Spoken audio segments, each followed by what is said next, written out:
नमस्कार भावांनो बहिणींनो, तुम्हाला सांगते आमच्या मालकाला आणि तुमच्या मामाला बरंच 5-6 महिने झालं दूधच नव्हतं. कॅरी बॅग मध्ये आणायचं, गावात आणून आणायचं, पूर्वी घ्यायची, तिथं ठेवायची रात्रभर फ्रीज मध्ये, तिथून मग इकडं आणायचं.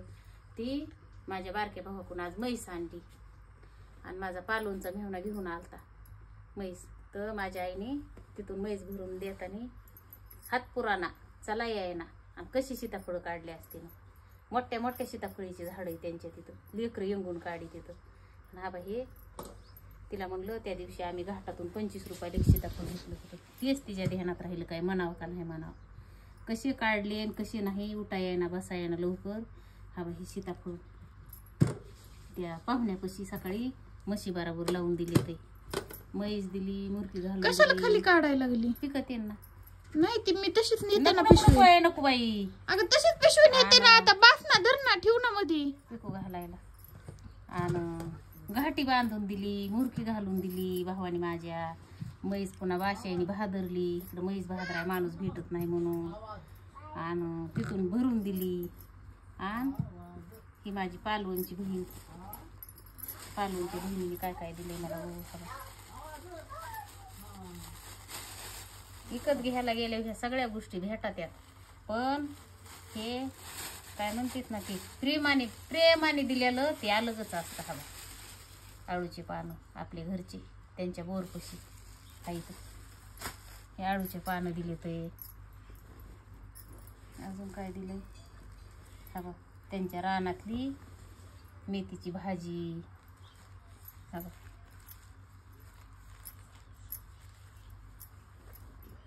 अगं बाय बाय बाय बाय, तुम्हाला सांगते काय वांगी तर छान आहेत. अगं बाय बाय बाय बाय, काहीच वांगी भारी इथं. आत्ताच भाजी करून खावाटायला लागली, घरच्या वांग्याची वांगी. कर बर पटकन भाजी न भाकरी. माझ्या शिवला तर किती आवडत आहे खरं वांग. आणि ते मगाच आणली, पण मी सोडूनच नव्हतं बघितलं. हवा एक सुद्धा किडकं नाही, काहीच देखणे वांगी इथं. हवा हे 2 मोठाले इथं. ही अशी असती माईची बहिणीची, त्याची माया म्हणून. दिदू तुला मी सांगते बाई, तुला बहीण नाही. तू मला का म्हणून नाहीच बहीण होऊन दिली? मग बहीण नाही, काही नाही.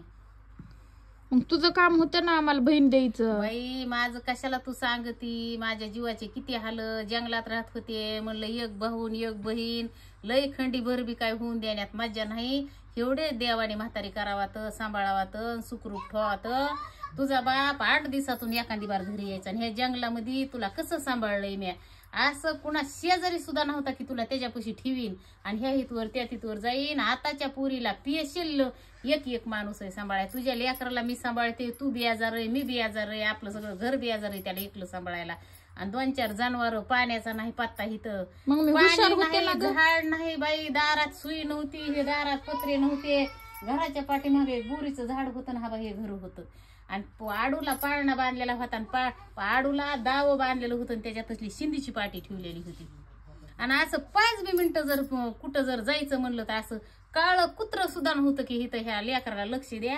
आणि मी हुशार होते, मी एकटी राहत असेल. प्रत्येक कामाला चाललं की बाई तू माझ्या बागलात होतीस. आणि 3 जनावर सांभाळत होती मी, पार नदीने काही. तवा मला बी कळत नव्हतं की हे जावळाचं लिकरू आहे, इतक्या लांब कसं जावा. ती एक म्हैस होती तहानी, तुझा बाप जाता जाता तिकडं बांधी कधीतरी. आणि मी ह्या टायमाला माझं सगळं काम आवरल्यावर तू 3-4 महिन्याची असन मी घे आणि ती म्हैस चाराय तिकडं जा. एकदा तर तिकडचा भैरवासा झालता बाई. आणि तुझं किती दुखत होतं, पिली कीच उलट्या, दवाखान्यात नेलं तरी बी दुखायचं. आणि अर्धलीने बांधाचं गवत कापाय जात होते, आणि एका बुरीच्या झुडपाखाली असं तुला झोप येईल. आणि आज कापून ठुलं आणि उद्याच्याला बांधाय गेले. गावताचा असा आळा घेतला की आता कळतय ते बोनस साप आहे ते व्हिडिओ बघून. आणि बाई एवढा मोठा साप तुझ्या अंगावून पलीकडे गेला. अशी पिंडी बांधायला लागली कीच पिंडीतून निष्ठाला. आणि तेव्हा काय कळत नव्हतं, लहान लेकरू आहे, लांब कसं न्यावा, काय कसं करावा म्हणून. आणि कशाला बाई 2रं आणि 3रं. आणि आता वाटतंय माझ्या जीवाला, माझ्या जीवाच्या पाठीमागं माझ्या लेकराला कोण आहे. एखादी बहीण असती तर बरं झालं असतं. बघ तुझ्या बहिणी तुला कशा देतात. बाई मला 5 बहिणी. तर माझी आजी सुद्धा आता पस्तूर होती. माझी आजी आता 12 महिने झालं वारली. मला आजी आहे, माम्या आहेत, मावशी आहेत, बहिणी आहेत, भाऊ आहेत, बाशी आहेत, आई आहे, वडील आहे, मला सगळी दुनिया आहे. असे कोणत्या गोष्टीचं कमी नाही. पण माझ्या पाठीमागं बाई तुला ह्या जगात तुझा लेक तुझा नवरा ह्याच्या पलीकडे तर मला कुणी दिसत नाही बघ. तुला माझ्या पाठीमागं कुणी हाय म्हणून मायबापाकडलं गणगूत. आमचा दोघाचा जीव आहे कातावर आहे. पुन्हा माहेरकडलं तुला कुणी नाही. मग आता काय कर, ते सगळं टाक वापस पिशव्यामध्ये आणि मी आता जाते. मग नेजा बाई तो काय खाल्लं मी काय बर मग मला बी लय वांगे माझे- आवडतात. बरं जाऊ दे वांगे नका भाजीच ती करून. बरं भाजी करीते. माझे भाऊ मला अजून देते ते. माझ्या पाठीमागं तुला कोण देईन बाई. मला त्याच्यामुळे कोणीच नाही काय लागन ती मला सांग. मेथीची भाजी नी बाई तुला सगळ्या भाज्या ती करून दे. करूनच दे. आळूची पानं. उद्या दे आता.